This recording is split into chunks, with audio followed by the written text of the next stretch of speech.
Good evening. Thank you for watching 10 News at 6. I'm Robin Wilhoit. And I'm John Becker. The governor of Tennessee signing an executive order today calling for stronger background checks to buy a gun. In addition, Governor Lee is asking lawmakers to pass stronger laws tied to orders of protection. The governor calls it an effort to keep guns out of the hands of people who are a threat to themselves and the public.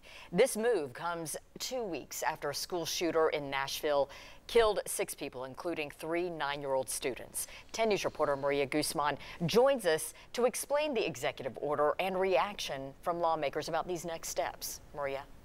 Robin, John, now the Governor Bill Lee's action come in 2 parts. One is the executive order he signed. It sets a 72-hour deadline for the TBI to share new illegal activity with organizations that handle background check history. The second part, Lee is asking the General Assembly to pass an order of protection law that he says will keep guns out of the hands of people who may be a danger to themselves or the public.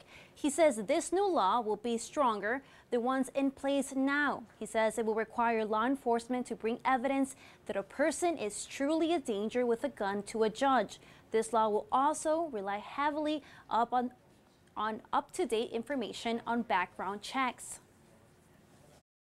I believe that this will protect victims, that it'll hold dangerous people accountable and away from firearms, and that it'll preserve constitutional rights at the same time.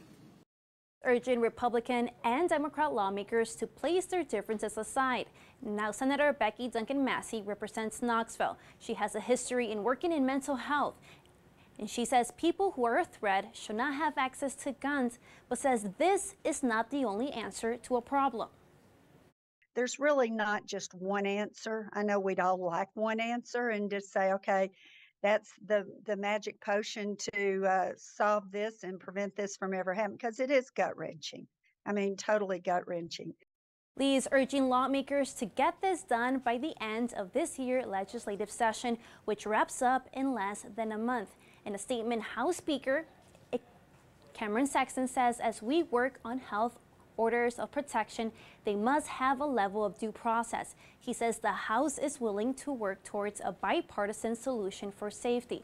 We also heard from Lieutenant Governor Randy McNally. He says he supports the Second Amendment and also believes we must take steps to make sure people going through mental health crisis do not have access to weapons that can hurt others.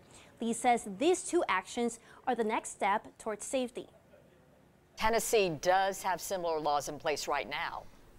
Yes, Robin, Lee mentioned today there are similar laws like this one that have shown to be effective in Tennessee, but the existing law, they mostly target situations involving domestic violence. All right, Maria Guzman with the story. Maria, thank you.